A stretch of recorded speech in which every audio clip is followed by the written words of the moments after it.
This episode of Now This Is Lit is brought to you by Audible. Check the link in the description to get your first Star Wars audiobook free. Everyone loves free things. Click that link. Do it. This show is also brought to you by our patrons. If you want to support the show in a different way, with just $1 a month, you can join our Patreon at patreon.com/StarWarsLitPod. You can get a sticker. You can get access to an exclusive show that we do every month that's wild and chaotic and fun and something you can only get by becoming a member of the Patreon. There'll be so many more perks very, very soon. But for now, do you want a sticker? Do you want a sticker that has a Now This Is Lit logo? Because it's fantastic and I love them. But I also want to give them away because there's just a stack of stickers on my desk. So if you want one, $1 a month. Patreon.com/StarWarsLitPod. A long time ago in a galaxy far, far away.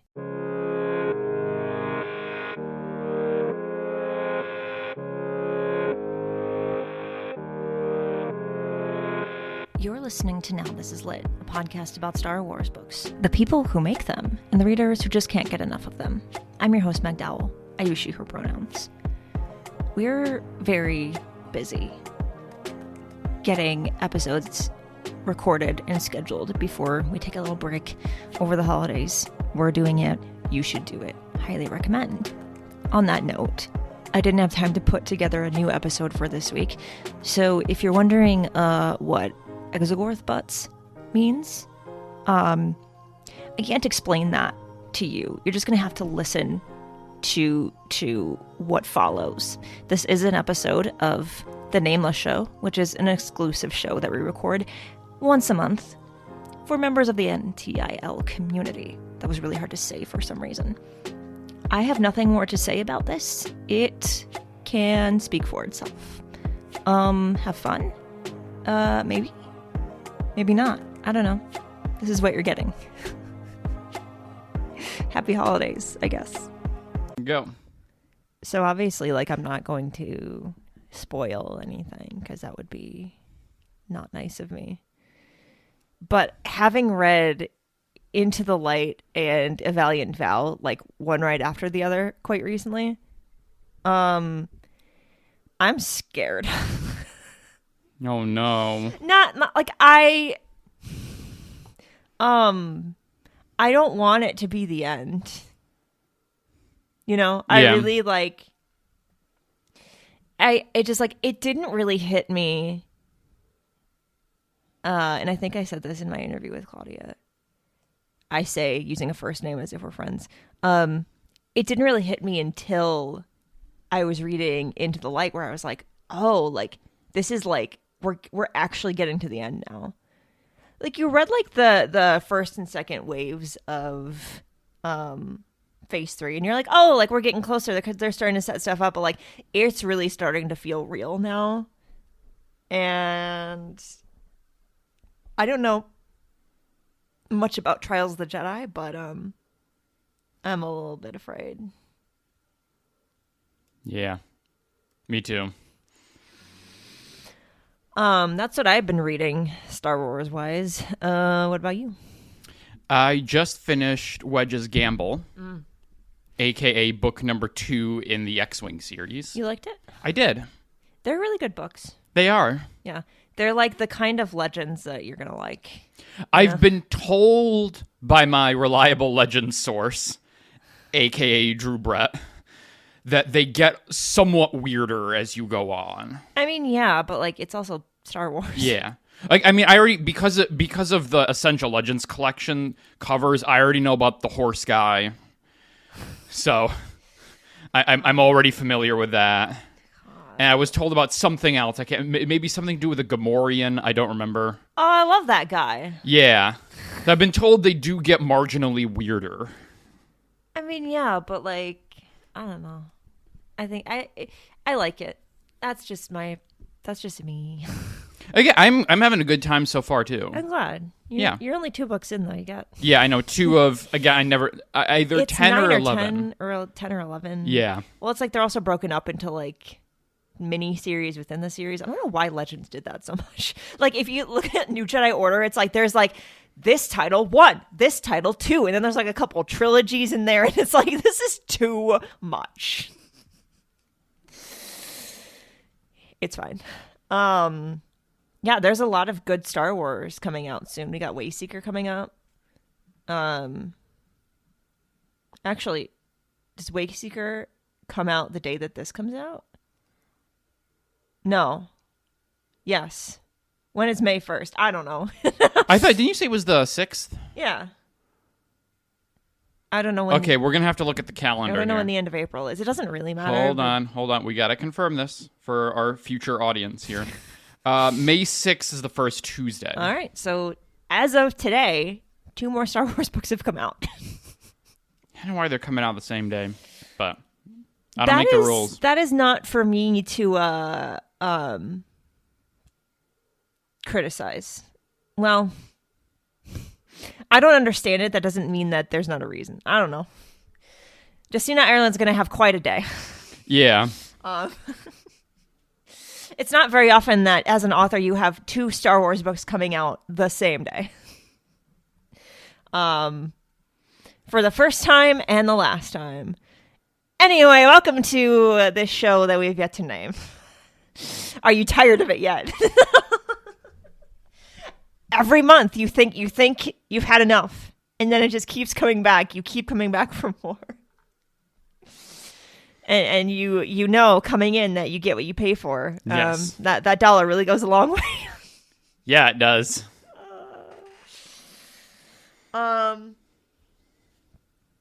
Oh, also by the time that you're listening to this, Andor will have started and is going to be halfway over soon. We'll be 3/4 of the way through because May 6th will be week 3. There's a lot of release schedule decisions being made that I just don't understand. By the time you're listening to this, you will have already heard me complain about the release schedule on our episode 0 of Now This Is Andor. So, did you promote Space 50s yesterday? No. I was going to do it when I came back home. I was thinking about it on the car ride, and then I didn't do it. So I got to do it today. What you pay for or don't pay for in the case of that show. Yeah. You get what you don't pay for, which is me promoting it 2 days late. I just thought of that because I hadn't actually publicly or even in the Patreon technically promoted Now This Is Andor. Greatest show logo that we've had yet. Yes. Graphic design is my passion, if you were wondering. They just keep getting better and better. I think Skeleton Crew is still my favorite, though. The leaning skeleton. So stupid. It's really dumb. It's so stupid. That's our brand. That's our brand. Our third co-host is here. What do you think? You want to talk about some legends? You want to see what we're going to be talking about? Why don't you briefly remind everyone what we do on this show that is yet to be named? All right, so what we do here is we have a numbered list of all Star Wars books, canon and legends. We have a random number generator. That random number generator will generate a number between 1 and 326, as we established now with Into the Light. Mm-hmm. And whatever number the random number generator lands on, we will talk about that book, regardless of whether we've read it or not, whatever our familiarity is. All right, let's look at number 68. Oh, so this is going to be canon. I think sub 100 is all canon, I think. 68. I was wrong because it has chosen Red Harvest by Joe Schreiber. It's been a minute since I read this. It's been a minute. I have read it.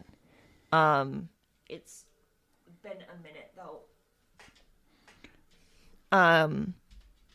It's one of those in line with what's that book called that I can't think of because I can't concentrate. Death Troopers? Yeah, it's kind of like that in tone, subject matter. It's the same are they author. Connected? They might be connected. I don't remember. Yes, according to the Problematic Wook, it is a prequel to his earlier work, Death Troopers. All right. Well, that's why they're very similar. I already thought of a good way that we can take this conversation if we can't figure out what else to talk about, which is common with these episodes. Yeah, because I've read Death Troopers, but I've not read Red Harvest. Yeah. You got it pulled up? Yes, I can do the publisher summary. Yeah, why not? It's long. Oh, boy. Okay, that's fine. But people, I've been told people like when I do the publisher's summary. Oh, really? Yeah, like that's one of the favorite things. Oh, I didn't even know that. How did you know that? Well, by people I mean Drew. I need what I need to do is like put like music behind it as you're reading it. It's like I need to do it in the style of the Clone Wars opening narration. Like we do that, and I do like the era of the old Republic is a dark and dangerous time. Like I need to do it in the exact same like cadence as Tom Kane. Yeah. Is that yes? Yeah. He did those Clone Wars narrations. Oh, we miss him. Yeah. He's still here. He's still with us, but he's not doing voice stuff anymore. I think. Is where we're at with that.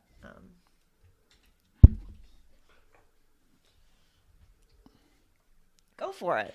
All right. So I'm just going to read this in my regular voice. I'm not going to do a Tom Kane impersonation. But you could.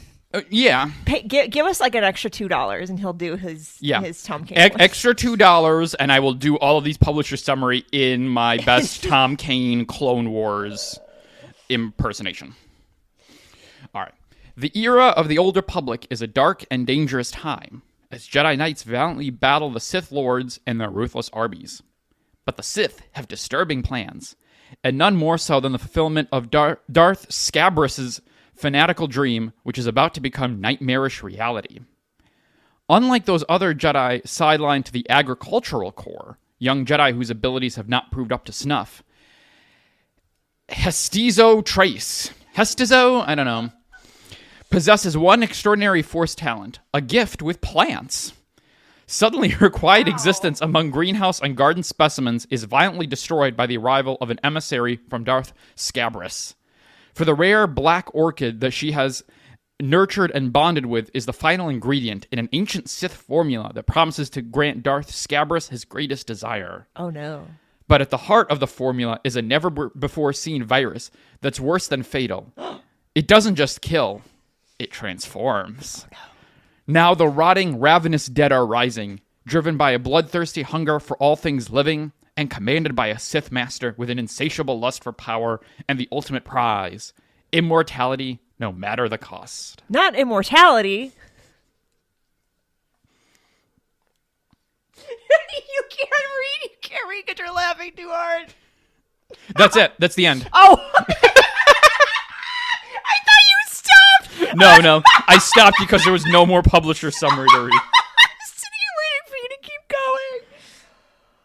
Oh my God. Oh no. Hi. Okay, we're talking about Legends. It's your favorite. Okay, have you read the book? Do you want to say something? Do you have something to say? No, she just wants to lick. I don't know what her problem is. She really doesn't like it when we podcast. Yeah. Yeah. Oh, I had a thought when you were going through that. Something reminded me of something else, and now, of course, I can't remember what it was. It was Star Wars related. It was even book related, maybe. It's not going to come back. That's fine. This is one of those that I really need to read again. Not need, but like want to. Mm-hmm. But I think I say that about like every Legends book that I haven't read in a while. Well, like I'm entering like a new era. Oh, I remember what it was. I'm entering like a new era of like Star Wars reading, which is like I'm now like actually like really enjoying and comprehending everything that I'm reading. And so now I'm like, wait, I kind of want to go back and read all the Legends books that I may not have fully comprehended before. I was gonna say, when you were reading the like the publisher summary, I had a thought of like that job I didn't get that shall not be named. Part of my job would have been like writing like summary copy, and I'm like, oh, that would have been so fun. Anyway. Oh yeah. Anyway. I mean, there's a couple springboards for this conversation. I'm not going to use it to get into talking about Death Troopers, just in case the random number of future picks Death Troopers. Yeah. So we're not going to do that, even though that would be a very easy lead in.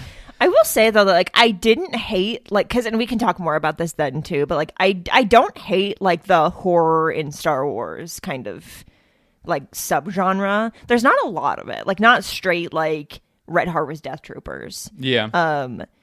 But like if done like in an interesting way, It has potential. You just anticipated one direction that I want to take this conversation, which is to talk about your favorite spooky Star Wars, or your favorite, uses of or homages to horror in Star Wars. I feel like I talked about this on a podcast at some point, but it was like years ago, and I can't really remember.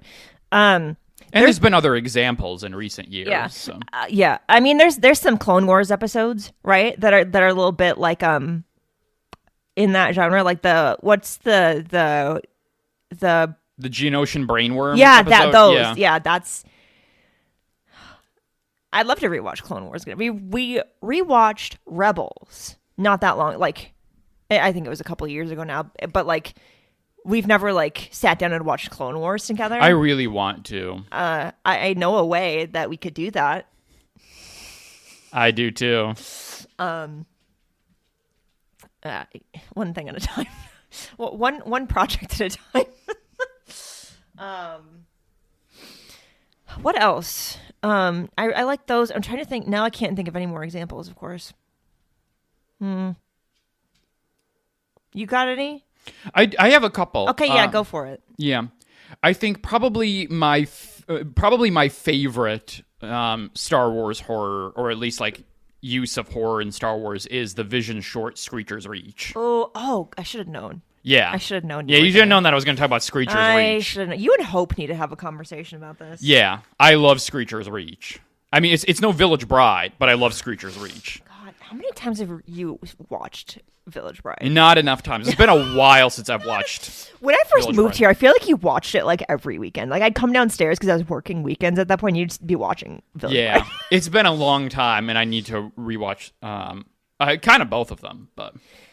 We should rewatch all the Visions before more Visions come out. Do we Yeah. know when the new Visions are coming out? No, because I think a lot of people were initially thinking, oh, it was going to be the May 4th drop. But and then we got Tales of the Underworld. Yeah. So I guess it's possible now that they could go back to fall, like the first season. I guess it's technically volume. It's not really a season. Yeah. The way that they did that one, since it's not going to be May 4th, obviously. Right. Interesting. Well, I mean, we'll know by the end of Celebration. Yeah, almost certainly. I mean, maybe we'll know. Or at least we'll have a date that then will get pushed for 6 months. Because remember when Bad Batch was supposed to come out in the fall of, what was that, 22? God, I do remember. So, Bad Batch season, what was season? That was the final season, right? I think so. No, or 2. Maybe it was season 2. It was 2 because that was, we got the trailer and we got the Cody reveal. So that was 2. Yeah. Because the premiere of season 1, was that May 4th? Yes. Because one year we got the end of Clone Wars. Yeah, that was 4th. 2020. And then Bad Batch was also May 4th next year, right? I think so. I think so. Something like that. Maybe. That just popped into my head. Do we know? Are we getting any more Marvel shows this year? I think we should be getting Ironheart. Is that coming this year? Hold on. Okay, because I'm not very like up to speed on that, because like that I was thinking like, oh, like depending on the Marvel schedule, like when would we ideally get another Star Wars? See. Good job. Okay, let's see this Esquire article. Okay, I was saying good announced job through to the dog, not to 2027. him, by the way. All right. Oh, all right. So we've already done this here. We got to watch Friendly Neighborhood Spider-Man. Oh yeah, I've seen which I've heard very good things about. Yeah. I've seen stuff about. Yeah, Captain America. It's a movie. We're in Daredevil. Well, Daredevil is over by the time you're listening to this. We got Thunderbolts. Okay, Ironheart. Yeah, is in June. Oh, okay. June 24th. Okay, that's Fantastic Four. Okay, then we have Eyes of Wakanda, which is sort of like an animated. Oh. I guess spin-off. Okay. Let's call. Then in October we've got Marvel Zombies. Sure. And then in December, we've got Wonder Man. Okay. Sure. Yeah. All right. I should know these things. And I don't. It's okay. Anyway, that I was just like, because sometimes you have to like try to guess when Star Wars is going to come out based on when there's not a Marvel show happening. Yeah. Yeah. Yeah, because I mean, we're going to have Andor wrap up again very fast. Again, you've heard me complain about this already. And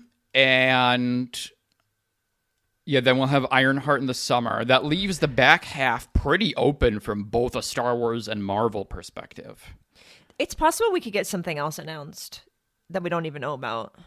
Yeah. At this point, it would probably be something animated. Because if it's live action, we would know about it by now. Probably, yeah. Because it would have already been shot. You know what I mean? Like, yeah, you're like right. there's no way they could keep it that under wraps. You're right. It's going to be interesting to... we could do some kind of Patreon like reaction to all the celebration. Yeah, we could. Because we could do the publishing panel specifically for Now This Is Lit, which I didn't even think about until just now. Which I guess that could be that last episode that I needed. Yeah, it would be a little late. We'll figure it out. But if we wanted to react to like more things, like the big announcements as a whole, we could do like a bonus episode for. Oh yeah, that would be cool. Yeah, let's do that. All right, let's do it.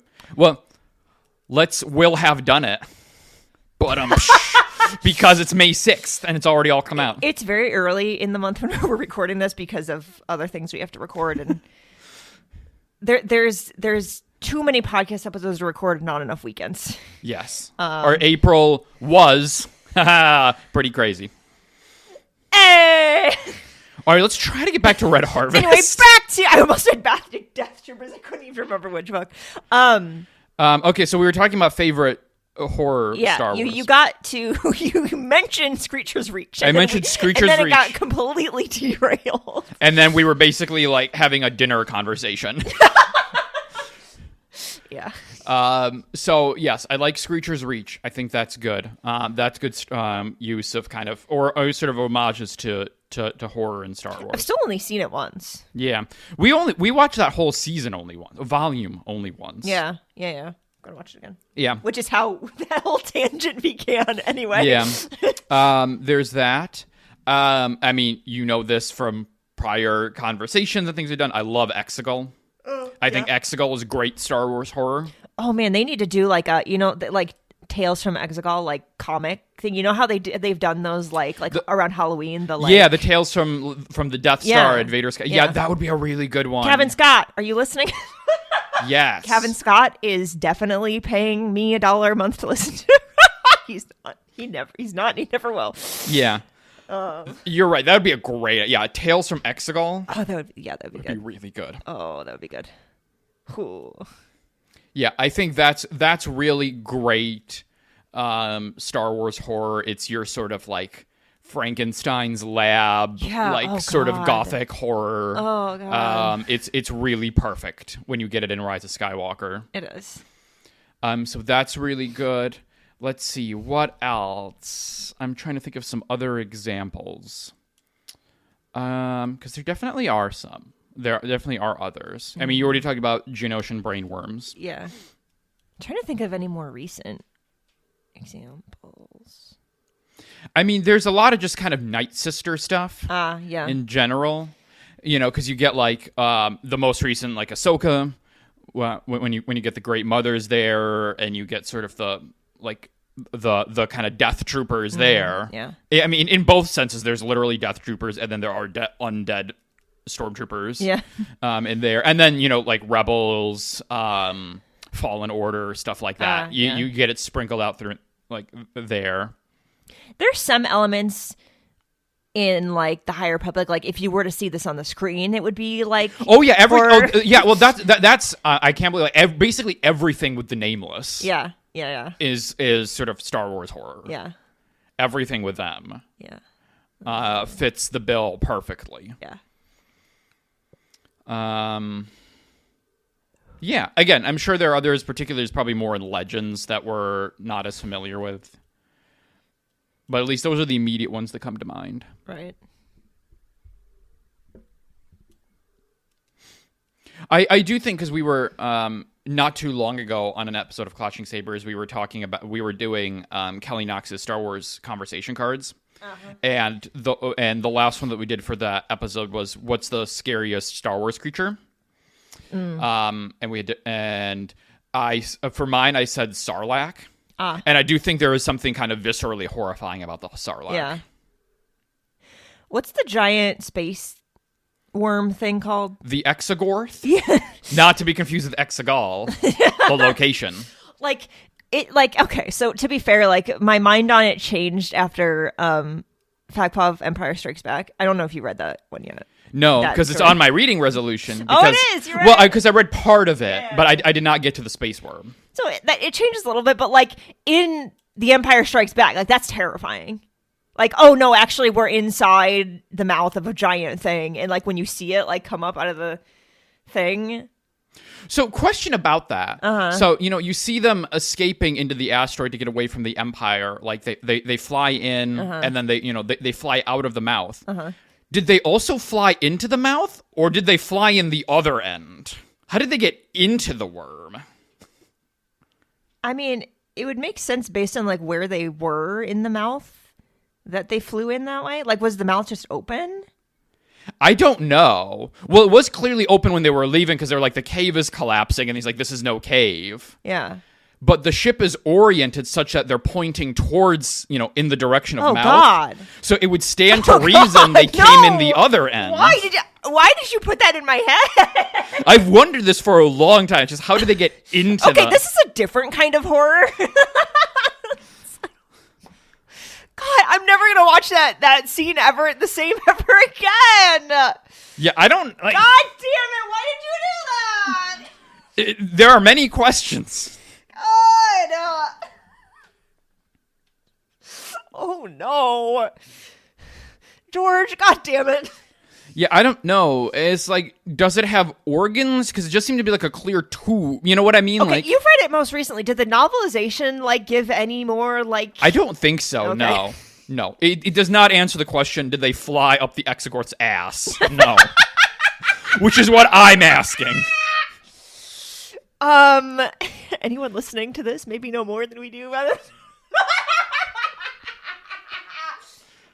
Okay, now you got to read that story and tell me if it gives any more context. That's a good point. I was thinking, does the fact buff story answer this question? I mean, I don't know if it does, but like maybe it doesn't. I just didn't clock it because me and comprehending things. Let's see in the problematic book if there's anything about physiology of an Exogorth that would answer this question. You get what you pay for. I don't title these in Patreon, but if I did, it would have a very interesting title. Let's see, biology. These are the important conversations you get when you subscribe to my Patreon. Well, let's see. I'm looking. Society and culture. God.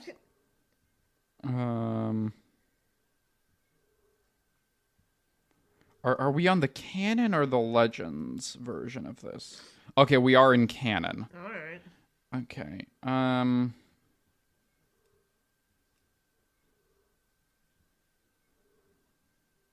All right. We might let's go to.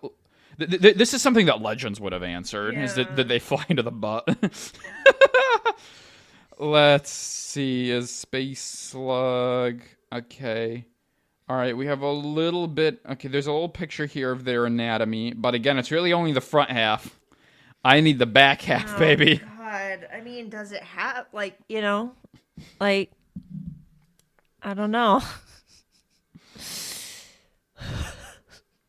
God. I'm only seeing... I need butt. Like, come on. That's a shirt. Let's see. Oh, I'm sorry if you're listening to this, but I'm also not sorry. I can't find an answer. I can't find an answer. Is that they fly up the butt? All right. Well, maybe we'll find an answer somehow, or maybe we'll get a future answer now that we've presented this question. I don't know. If either of us ever write any Star Wars, our mission is to answer this question and make it canon. Yes. Deal? Yes. Pinky promise? Pinky promise. I don't think we've ever pinky promised on anything. No. That's not really... Relationships are built on trust. Are we ever going to get back to where we started? No, not really. How did There was something I wanted to comment on from the publisher summary that wasn't just about horror and about Exogorth butts.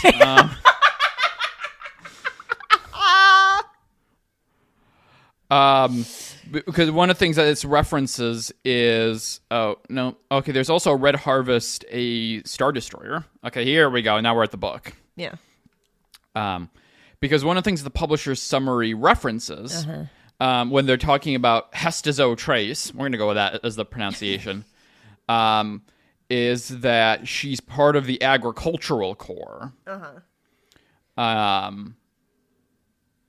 Which is, it's for those Jedi, I'm reading part of the Wook entry, Jedi initiates who had failed to pass their trials could use their connection to the Force for the betterment of galactic society. I think I told you this once, which is that I would love as a concept for a Star Wars animated show that follows like the Jedi washouts. Yeah, I think that's great because we have in canon also something similar. I think it's the Jedi Service Corps or something. That might be its name.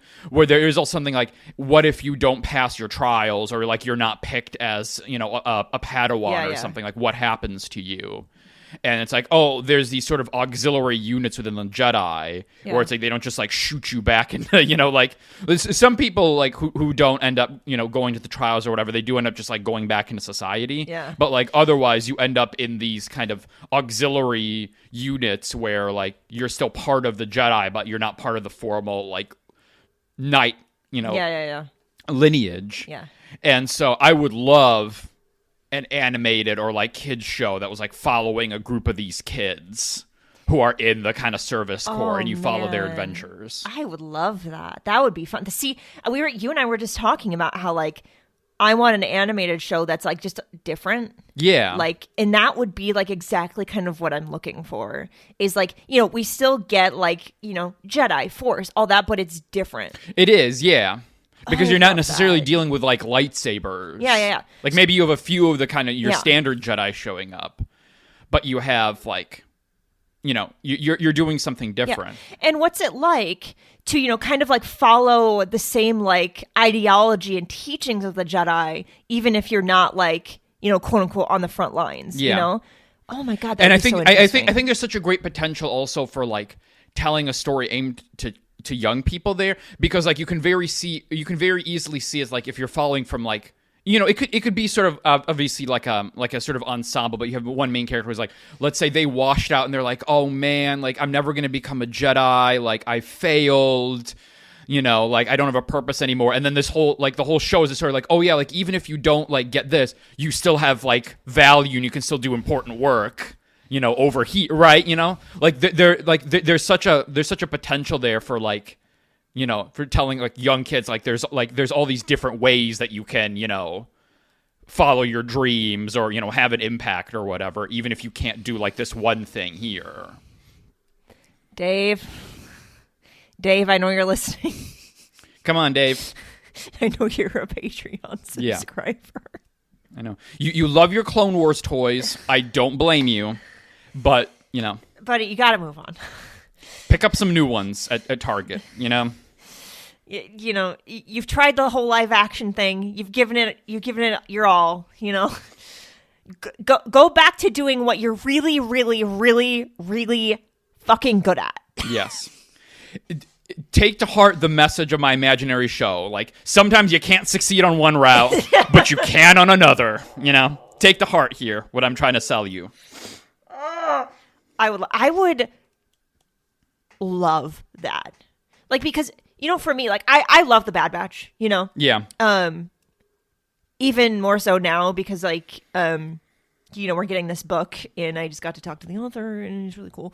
Can you talk about that on air? I mean, like, I can say that I talked to the author. I didn't say why I did. Okay, all right, good. Okay, good. Sorry. I didn't say what for. Okay, good. I just want to make sure you didn't just like hot mic yourself. Like, I mean, like, also only like 10 people are going to listen to this. But like for me, really, like since Rebels, there really hasn't been like an animated show that has like been life changing for me, like Rebels was. Yeah. Like Trials of the Darksaber level, like this has literally changed and shaped and formed my life. I really need to like somehow communicate to Pod of Rebellion that like when they get to that episode, like this is my shit. I don't know how. I don't know how. Like, I just need you to know. They might have an email address. I feel like they plugged it in their first episode. Yeah. You know what I've learned recently. Again, stuff I'm not going to talk about yet, even on here. Sometimes you just got to shoot your shot. You know, exactly. Sometimes you really just gotta like go for it. Sometimes it works out in your favor. Anyway, but yeah, there really hasn't been something quite on that level. But like this kind of show that you're like pitching here, that's for me. Like we talk about, is this Star Wars for me? Like that is me. Like you may have made this specifically to please me. Yeah, I really think that there is potential for a great show. That's like about the Jedi washouts. That can be the first book that you write if they don't do a show. Yeah. Because we have basically nothing about those people. I know. And like, where did we first get introduced to that? Because in canon? Yeah. Let me see. I'm trying to remember where I first like heard about it. I was like, oh, it's a really cool concept. I didn't know that existed, you know? Let me see. Where does it come up in canon? Because I also heard it, I think, from canon. Yeah. But where would it have been? I don't think it's High Republic. Let's see. First mentioned. Oh, it's in some sort of visual guide, and that's not it. What is this book? Rise of the Separatists. What is this? 2019. Oh, it's from the role-playing game. Okay, it's like a source book. Oh, you were so disappointed. Oh, my God. Oh, man. Oh, I'm sorry. I mean, it still could be interesting. Yeah, I'm sure it is. Okay, I need to get my hands on that book. That's what, like... that's what I want Chris Kempshell to do as his next book. Is I want him to do like Rise and Fall of Separatists. I know you do. Or at least let me do it. Get your first book published, and then you'll be good to go. Yeah. All right. Okay, let's go to. It's not showing up in anything prominent in canon that where we would have come up. How do I know about this? I don't know either. Let me see. Like, was this in a book or something? It must have been. There's some way I've learned about this, but I have no idea how I've learned about this. Is this our longest episode yet? Man. Possibly. Okay, let's see. All right, let me look at here, because also in canon is the agricultural core.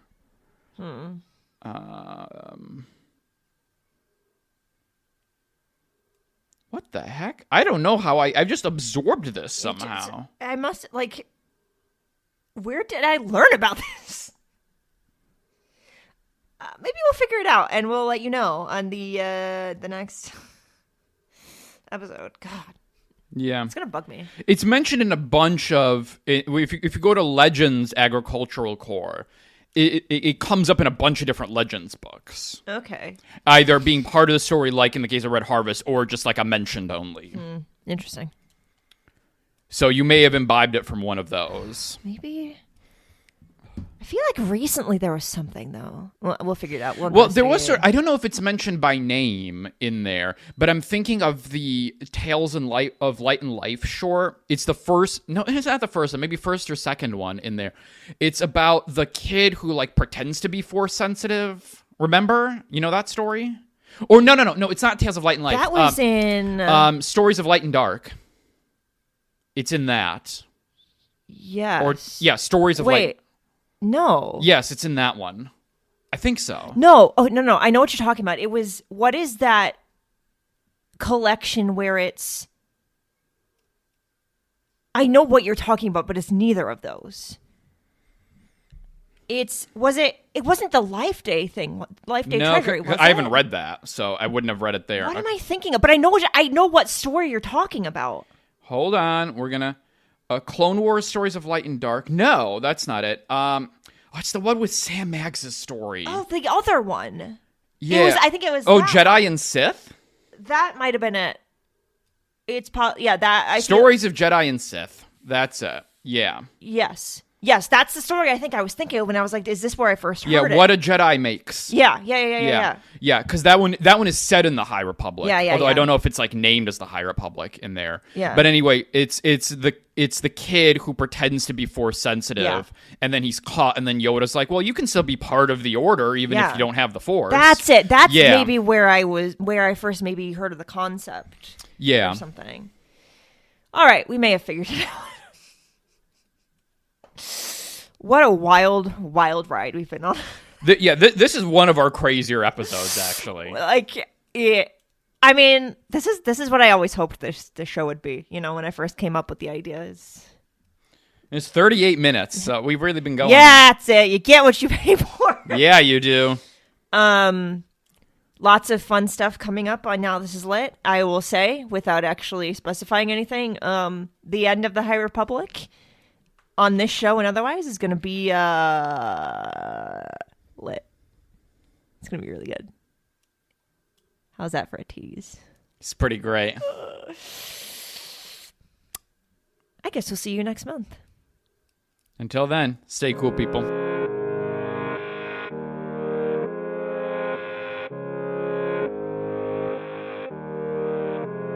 Now This Is Lit is part of the Faraway Fandom Network. It is produced by Devor Mondam and written, hosted, and edited by me. Jose Jimenez designed our podcast art. You can keep up with the show on Substack at Now This Is Lit, and find the show wherever you get your podcasts. There are so many ways you can support the show, and all of those ways are linked in the show description. The newest way is to become a member of our Patreon. For $1 a month, you can get access to an exclusive show and a sticker. And if we get 500 people to support the Patreon per month, I can hire an editor. That would be great for me, and maybe for you too. So if you'd like to support the show with just $1 a month, you can do it that way. Or you can just keep listening and sharing the episodes. That is also helpful, and I appreciate it. For more book reviews and Star Wars Book Celebration, follow Star Wars Book Reviews on Instagram and TikTok.